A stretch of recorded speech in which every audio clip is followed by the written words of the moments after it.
What's going on, everybody? This is John J Gaming on the mic here, coming at you with a brand new episode of the FCS Dynasty here on NCAA 06, featuring that next mod as we move on to the second round of the FCS playoffs, featuring 8 games that will determine who will be part of our quarterfinals, that Elite 8 tier.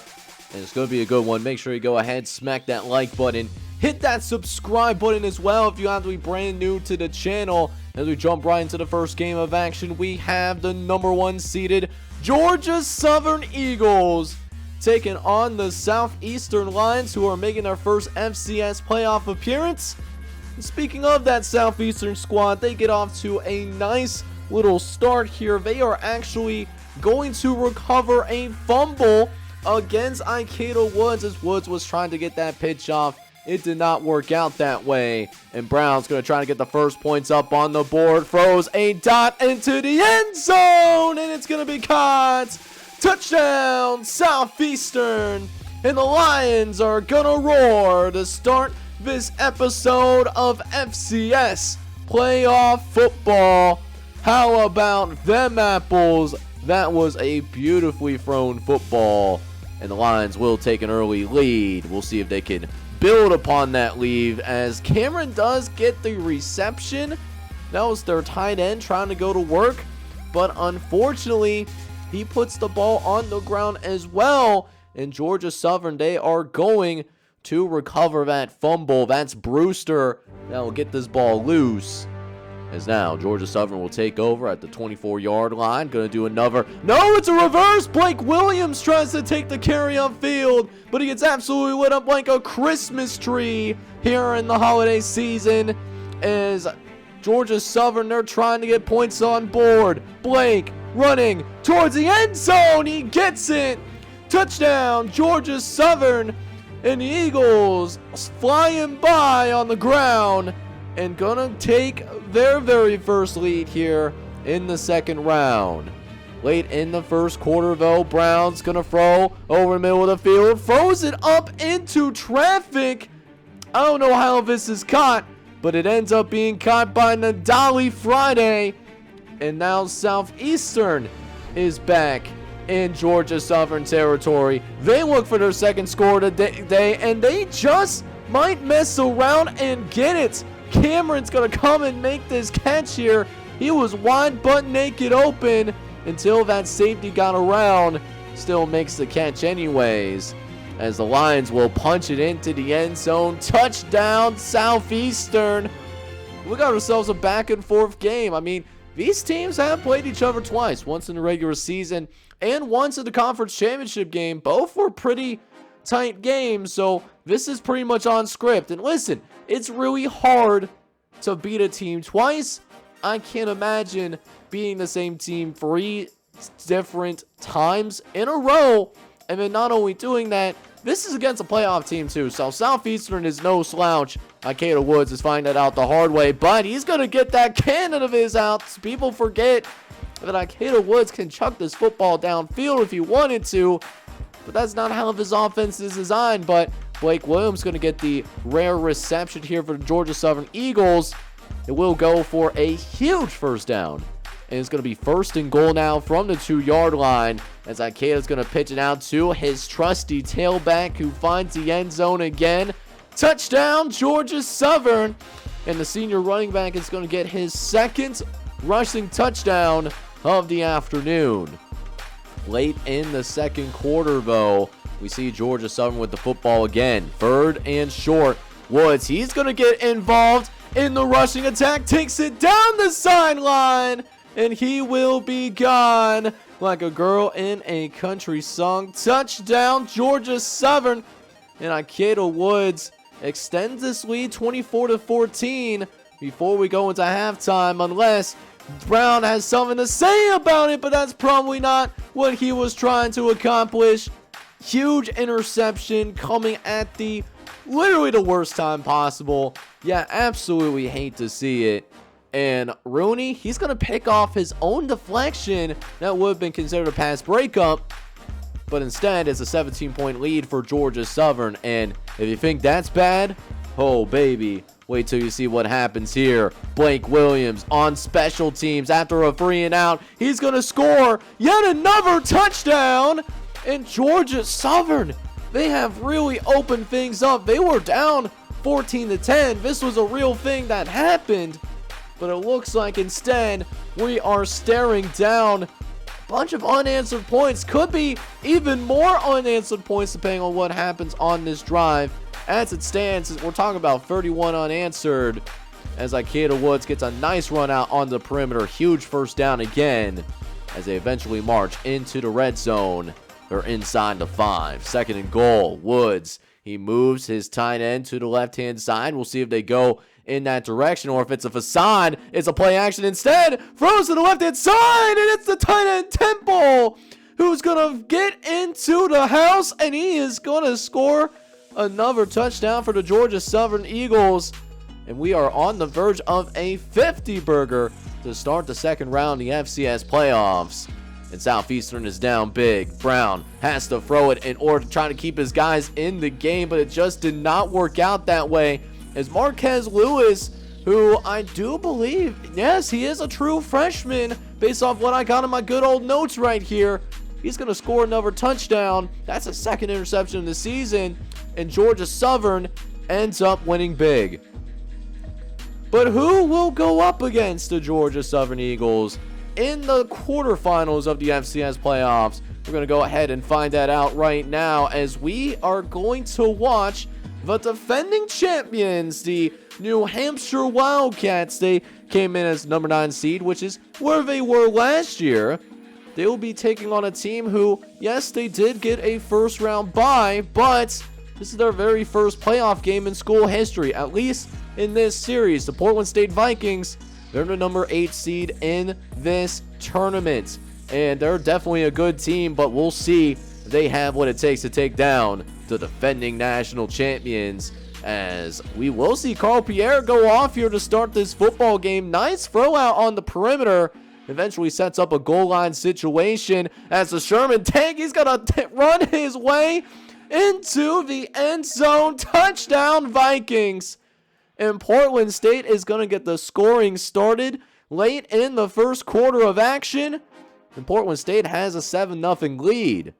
Jumping into the second quarter though, Bruno Baggio, he is going to have a rough start to this game as well as George Rackley. He's going to get the not only interception, we got a pick 6 as well. Exactly how Portland State, how they wanted to go about starting this football game. So now New Hampshire, they're down big early, putting a lot on the true freshman's hands. But Bruno Baggio, he's ready for that adversity. He's going to throw a dime out here on the right-hand side.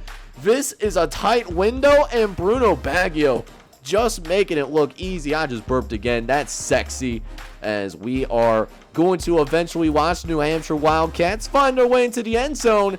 That's a touchdown for Zach Howell that will eventually cut the lead down in half.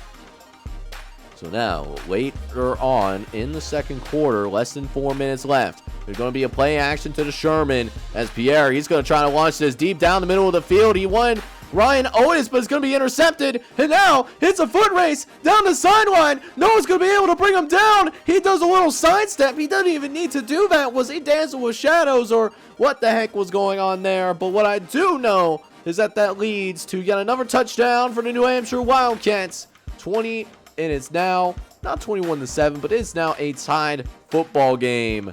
And the defending national champs are right back in this game. Sherman recognizing that it's getting a little too tight for his taste. He's going to get Chase Jordan involved in the offense. He's leading the team in receiving yards so far. Almost 600 receiving yards on the season for a team that likes to rely on that running game a little bit more. We'll see if they go back to Sherman, but instead, Sherman will try to run a halfback angle route. It doesn't work out though, as now all tied up, 14 all. And it's a third down. Big first third down as New Hampshire, they send the blitz. It's going to be intercepted once again down the sideline. And Kavion Trena with an interception. He has not touched the football very much this season, but playing pretty strong in these critical moments of the year. That might either have been a second or third interception of the year. But either way, New Hampshire, they were set up to score, but it didn't happen that way. And Portland State off screen is going to get a field goal, so they actually do take the lead, even though they are a team as well that is not winning the turnover battle. They have not won the turnover battle here today. Tavita Bean is going to get a fumble as well, but can New Hampshire get it going here in the second half? Only 14 points? That's not going to cut it. Braggio, he's going to try to run it into the end zone. It's a speed option to the right-hand side, and the Wildcats are going to take the lead. How about this wrinkle being added in their offense? We did not see New Hampshire run the football as much. We saw a little, bits and pieces of it as they got deeper into the playoffs, because they realized who they got here in Zach Howe, who, by the way, is closing in on 1,200 yards of rushing. How about that? He's having a very good season for the Wildcats in the backfield. As now, Howe's going to take the direct snap once again. He's got some space into the open field, and the linebacker, he's just never going to win that foot race. And the Wildcats, they score yet again, and we got an 8-point game going into the final quarter of play. Can Portland State find another year and pull the upset on the national champions? And I don't know if it's going to happen here, ladies and gentlemen, because Carl Pierre is going to throw his third interception of the game. And it's a big one, too. Devastating implications. And while it's not a pick six, having one of the most explosive offenses in America start out in the red zone, not a great place to be. It is not a good place whatsoever. And that's just really the moment where New Hampshire, they just really start to take control of this game. Zach Howe, he's going to do yet another direct snap right into the hands of the running back. He was going to go the opposite way, but just cuts field. That's just great awareness. And I saw Umar Fox in there getting a little bit of play time. He was able to pancake a defender. So New Hampshire really opens it up now. 38-20 is going to be your score, as Pierre is going to try to throw his team back into the game, but it's going to be intercepted once again. It might be a pick six once again, and it is going to be a pick six once again, as Joe Rankin hauls in his fourth interception of the season. And New Hampshire, you think they want to go back to the national championship? I think they certainly have what it takes. Portland State, they are a good football team, maybe not an experienced football team in this particular atmosphere. And, no matter what happens in this game, it will be a good learning experience for the Portland State Vikings moving forward. But they done messed up here late. They gave the football to Otis Grip. And Otis Grip, one of your guys' customs, by the way, he is going to take it to the crib. One of the best return men in all of college football down here at the FCS level. And the Wildcats run away with it. 31 points in the fourth quarter. Just absolutely ridiculous. They are going to win 59-20 and face against Georgia Southern. So now we continue our FCS playoff coverage as we now go and check in on the number 13 seeded SMU Mustangs. They will go and take on the number 4 seeded Eastern Kentucky Colonels. Now, Eastern Kentucky, they did make it to the FCS playoffs last year, but they went up against the Eastern Carolina Pirates in the first round, and they were eliminated. No matter what happens, Eastern Kentucky, they are automatically going to move a little bit farther, as they're already finding themselves in the second round, thanks to the fact that they are, of course, a top 8 seed. And not to mention, Eastern Kentucky is also, just moving a little bit forward. They do start off really nice as well. They get a touchdown to start this game, picking off Jesse Young, which has been a rarity. He is one of the better quarterbacks in the entire country, but it's not showing early on in this game. They are actually struggling pretty badly so far, which is not something that I expected from the offensive side of the football. Defense, however, really turning things out and turn it up for the Eastern Kentucky Colonels. That's another interception that goes into the end zone as EKU is up 14-0, and that allows Leon Rose to get established. He is an absolute dynamite as Leon Rose is going to take it down the sideline, and he is going to be gone. Say it with me, folks. Gone like a girl in a country song. Touchdown, Eastern Kentucky. And then how about the Colonels? Looking good. You know, they were a team that got blown out in their playoff game last year in the first round. And it was a nice learning lesson for them. They're taking those lessons to heart, and they're playing a lot better here in this playoff atmosphere. 21-0 going to be your score. And SMU, the more surprising thing, they have been shut out, but we might have jinxed them here as the special team's going to get involved. And SMU will finally get on the board as Aaron Kaze scores the very first points for the SMU Mustangs. That will be taken to the crib. Touchdown. So now just 2-score games. We get into the second half of action here as Jesse Young in the 5-wide set's going to try to throw quickly out to the right-hand side, but it's going to be intercepted by one of the best defensive players in all of college football in the FCS level, at least. One of your guys' customs too, the sophomore Robbie O'Brien, and Eastern Kentucky using that really strong and powerful defense. We didn't talk about their defense much this year, but it's a good defensive unit.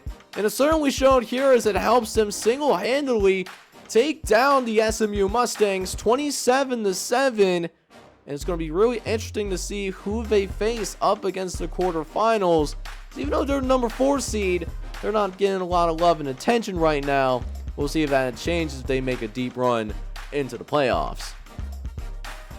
And now we will find out who will take on Eastern Kentucky in the quarterfinals as we check in on one of the Cinderellas, one of the biggest Cinderellas in the FCS tournament right now. The Eastern Washington Eagles still making their very first appearance in the FCS playoffs. They won their playoff debut last episode. They beat Akron by a final score of 42-14, but they will now take on a rested San Diego State squad who, you know, did get upset by Omaha, but this is a very good football team, even from a conference that is not very as competitive as the Big Sky Conference, as the new look Pac-12. As speaking of that Pac-12, Eastern Washington moving the ball downfield. That was a great throw by Carl Johnson Falzon. As now Falzon's going to take the speed option over to the left-hand side, gets it out to the tailback, and Barrett is going to find the end zone for the Eastern Washington Eagles. 7-0. That will be your score. And that's just Carl Johnson Falzon making some good decisions downfield.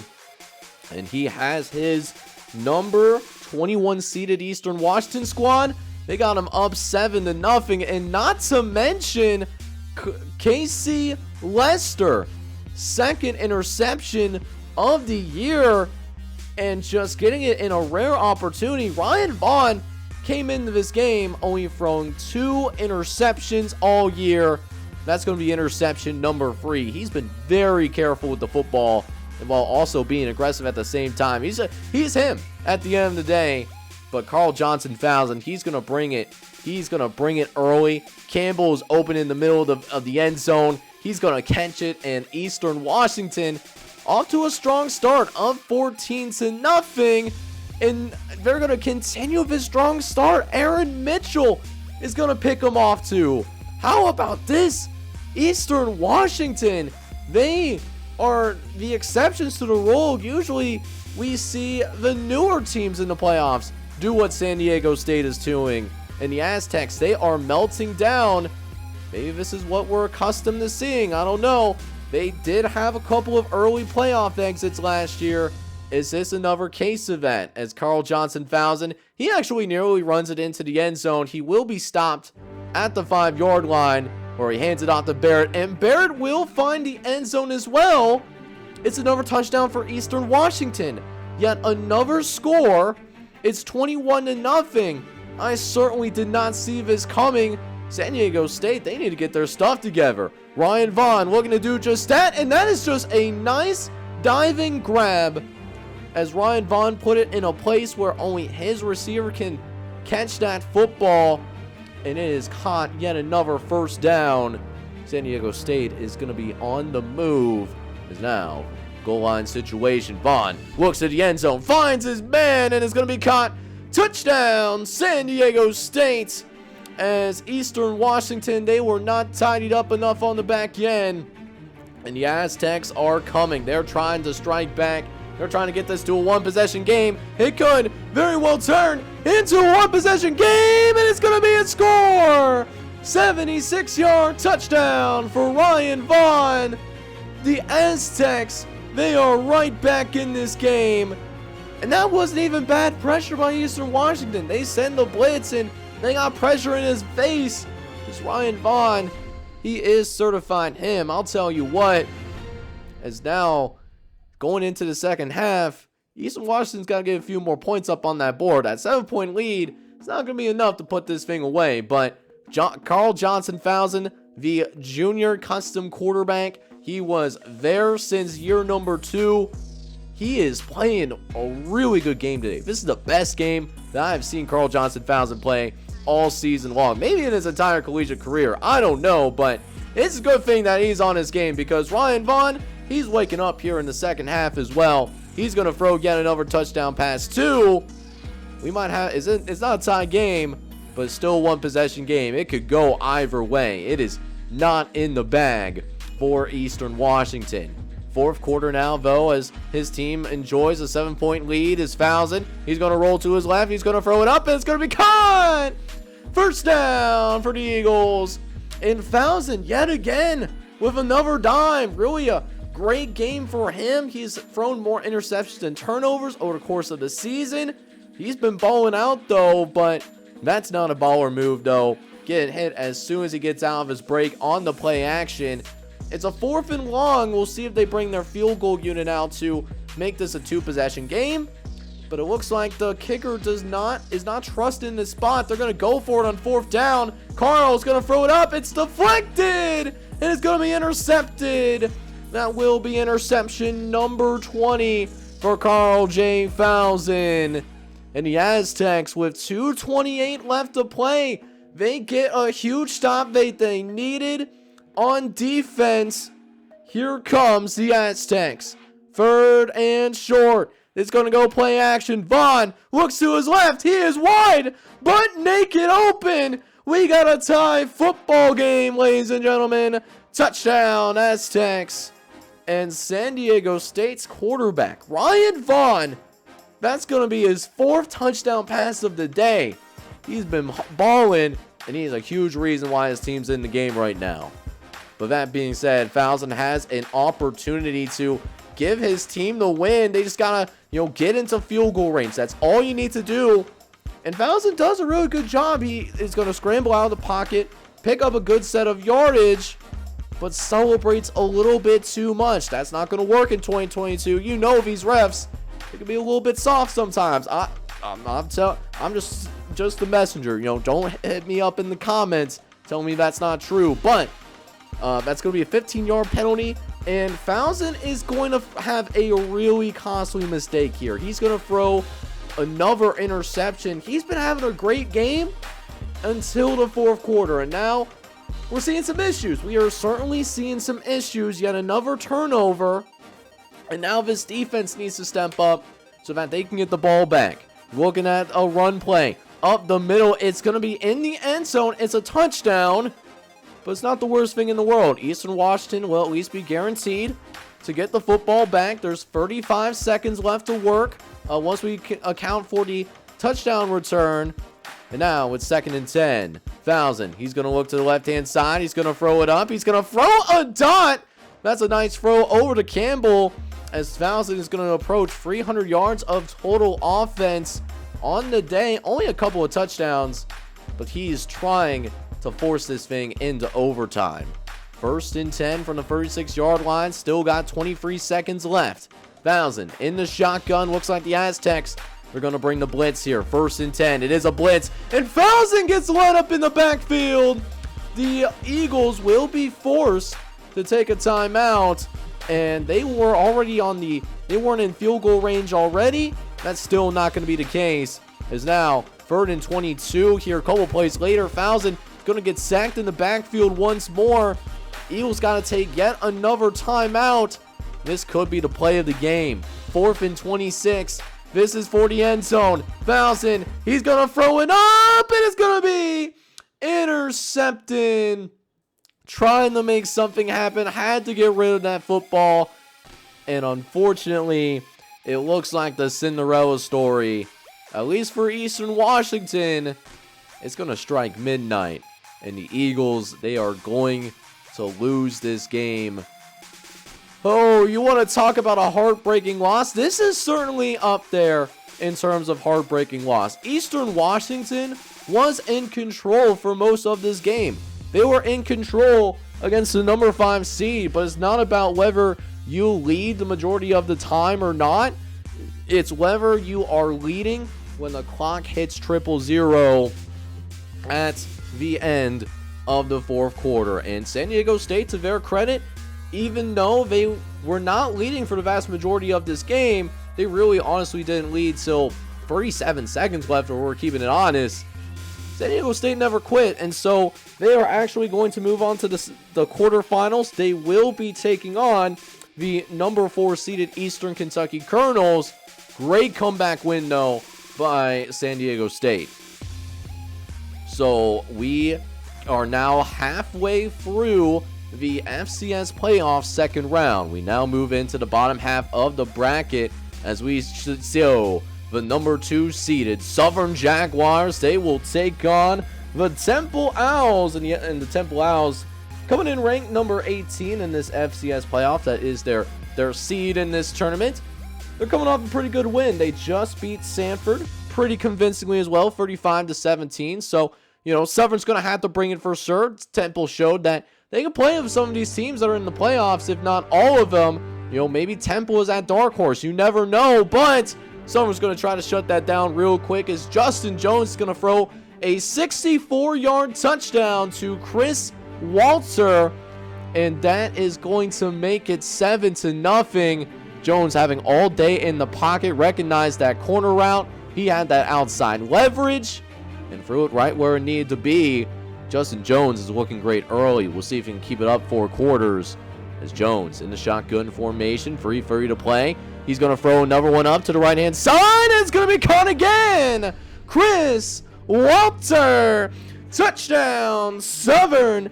And the Jaguars, they are going to be roaring once again, as that's now 2 touchdown passes here in the 1st quarter for the number 1 recruit, Justin Jones. How about this throw on a rope? And just trusting his receivers to make a play. That's what you want to see, that aggression as your quarterback. As Southern's looking good still, 14-3, but Temple's going to try to turn it around here. Justin Ryan's going to get his 3rd interception of this season. Really a critical moment, as once again, Southern was starting to get another drive going. They already scored on it first couple of times back in the 1st quarter. That was something that they really needed to happen. They really needed to make sure that they kept them out of the end zone. And now they can score here. Suddenly it's a game. Omar trying to get out of the pocket, though. He's going to get crushed by Ryan Butler. He gets sacked, number 5 on the year. And Ryan Butler, you look at that face paint. That is not somebody that you want to mess with in a bar, that's for sure. And now, 3rd and 13. Omar drops back. He's got a little time. Has to get rid of the football. It's caught on the back end, and it's a 1st down for the Temple Owls, as that will make it 1st and goal inside the 10-yard line. Can Omar punch it in? Maynard fires, and it's caught. Touchdown, Temple. And it's back to being that 1-possession game. The Owls are right back in it. So now, late in the 2nd quarter, Justin Jones and company, they go back to work and pace. He's going to pace his group down the sideline. Can he beat the safety downfield? And he just barely does. An instant response from the Southern Jaguars. As Jones, he hands it off to his tailback. It looks like they were really focused in on Justin Jones, who, by the way, is also a dual threat quarterback. Don't let that get twisted. So now 21-10 lead, very commanding lead for the Southern Jaguars. As Jones will look to throw here on this 2nd and 10, looking to get out of the pocket, but will not be making that happen though, as he was not able to get away from that defensive end. So instead, 3rd and 11, still on the edge of field goal range, but going to throw yet another costly interception here. That was points that we were talking about, and yet here we are, barbecue on the titties, still could not, make that turnover happen. You hate to see it. So now the Temple Owls have a chance here to come through and make this a 1-score game before the half, and it's not going to be approved, as the safeties for Southern, they're going to get a turnover of their own on Omar Maynard. Reading the eyes of the quarterback, knew that they wanted to go to the left-hand side of the field, and that safety gets over just in the nick of time, by the way, as now 4th and 9, going to go ahead and see a punt happen here. Looking downfield, it's going to be caught. He's going to make Brennan miss. He's going to make another man miss. Brennan down the sideline, looking for more points. Is he going to get it into the end zone? Yes, sir. Touchdown, Southern, and a very nice 69-yard return. You absolutely love to see it. And again, Southern, they were in control, and they have these moments where you think that they're going to put it away permanently. That's not happening. Justin Jones going to throw yet another interception. Instead, White is going to pick this one off too. And now it's going to be 1st and goal from the 6-yard line. Maynard, he's going to drop back the pass. He's looking downfield. He's going to fire. End zone. Touchdown, Temple. That's going to be yet another score as we get into the 4th quarter of action. They will go for the 2-point conversion. However, that 2-point conversion is not going to be good, as now Jones, trying to make sure to close out this game, but they're really struggling to close this game out. I mean, you got a really good running back. You can use him if Justin Jones is off on this game a little bit, and it looks like he just might be, unfortunately. He throws his 4th interception of this game. Just a brutal performance for him, as now Maynard can make this a 1-possession game once and for all. Throws it out on the left-hand side. Makes Zoo Animal miss before he gets upfield a little bit more and runs into Joseph Pierre Martin, who was able to make the tackle on that play. That is the sophomore custom there on the tackle, as it leads eventually to a 1st and goal. Maynard's going to hand it off to his tailback, and the tailback is going to take care of the rest. And just a 2-point game. We got ourselves a battle. 50 seconds left. Maynard with a chance to win this game. He's going to throw it up. It's in the air, and it's caught. Touchdown, Temple. And with 45 seconds left to play in the game, they have a chance to win. All they got to do is make sure that they keep Southern out of the end zone. That is all that is going to be required. But they're going to go for the 2-point conversion. This will make it a 6-point game. At least force it to where if Southern gets a touchdown, they have to at least be forced to make the extra point to win the game. Just leaves that sliver of possibility of a tie in a worst case scenario. But 2-point conversion is no good. It is going to be deflected away at the last moment.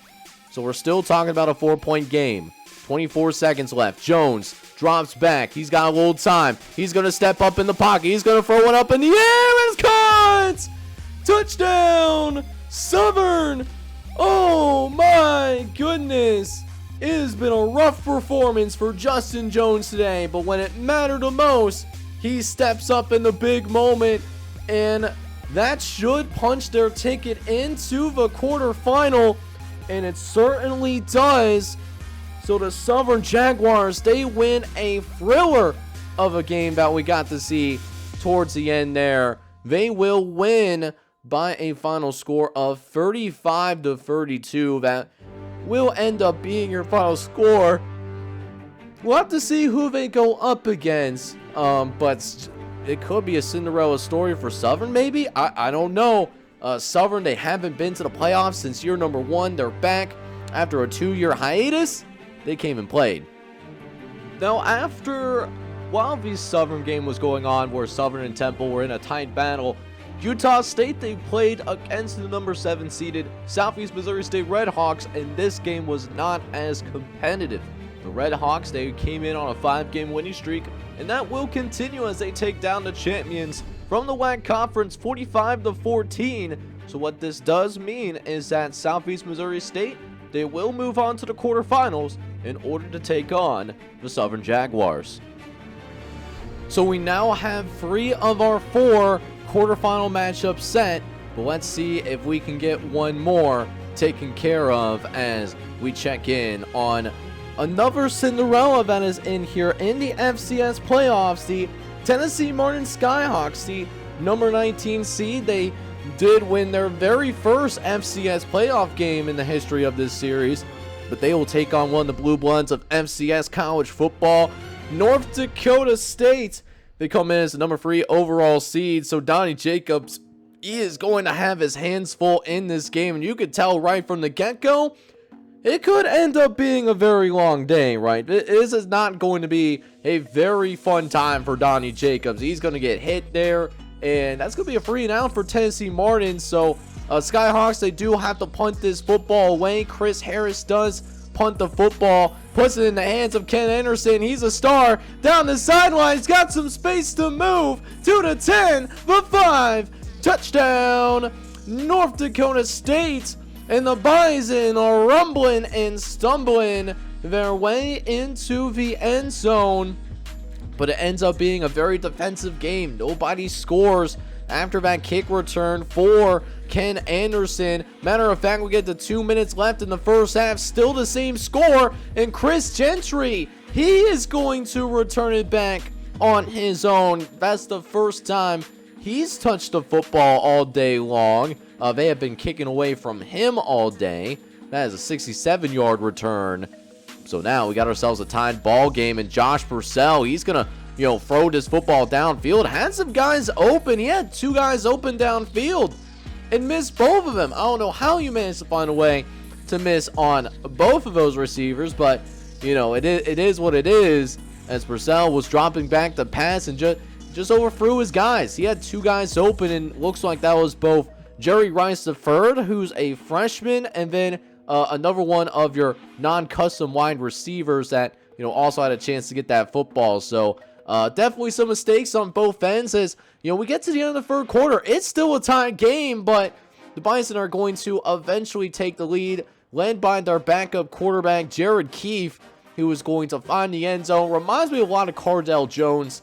Not someone who is very athletic by any means. Like, the athletics is for a quarterback is painfully average, but he can run over some people, and that reminds me a lot of Cardell Jones in that magical run by Ohio State back in 2014-2015 season. But North Dakota State, they have the lead, but is those 14 points going to be enough? They have a really good defense, but the Skyhawks are determined, and that determination is going to show on the goal line. That's going to be a touchdown for the Skyhawks.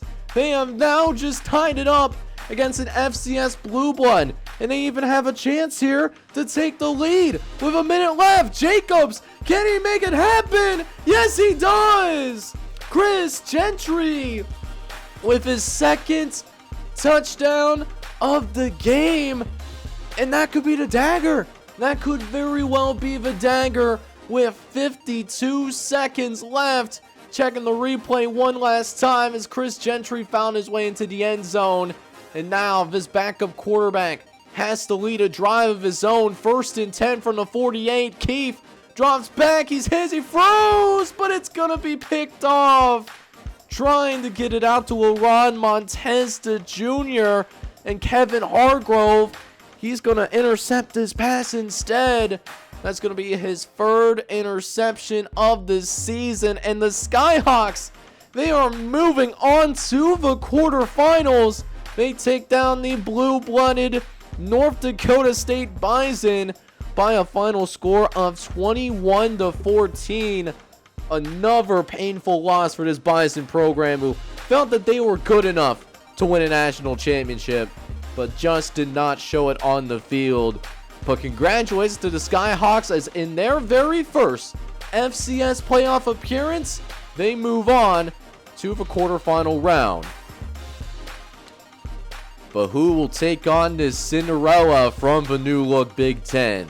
We have Northern Arizona, who won their very first game as well in their playoff history within this series. They went and beat Sam Houston State 31-14 in the previous episode.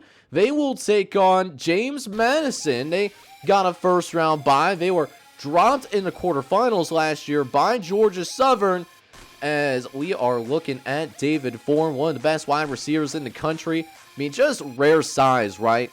But first drive for James Madison actually does not go very well. They actually have to punt this football away, but Darryl White, he's the return man as well as the starting tailback for Northern Arizona. He muffs the football, and that's not what you want to do against this explosive James Madison offense. David Forn, he's going to catch it on a curl route. Nobody covering him, which, why they chose to do that, I have no idea. It's not a smart decision, but it is a decision, and David Ford's going to get the scoring going in this game. So Northern Arizona, they're down 7-0. We finally see the Lumberjacks offense, and Tyrone Wolf is going to uncork one downfield. That's going to be caught for a touchdown. And Tyrone Wolf, one of your guys' customs, he's going to respond as well. The sophomore able to get it rolling, and we have yet another 1st and 10. Wolf, he's going to get to the outside. He's going to look for some more space. Looking, he's going to get to the 40-yard line, and that's going to be good for a first down. Tyrone Wolf showing that mobility. He's one of the more mobile quarterbacks in the Big Sky Conference, as his team only down by a field goal. Wants his team to take the lead. He could actually make that happen, though, as Wolf throws another pass, and it is completed out on the perimeter. Jose Pilo, the true freshman there on the coverage, could not make a play on that ball. Can he redeem himself on a 3rd and long? Looks to the right-hand side, and sure enough, the secondary does make it happen as Leon Tucker gets his first interception of the season. Wolf trying to push the ball downfield, and he might have missed 81, who might have been a little bit better of an option. So now 1st and 10 again for James Madison, as they will take over following that interception, and Stephen Rogers going to go right back into the well and look for his receiver, David Forn. And he's been a thorn on the side of the Northern Arizona defense already.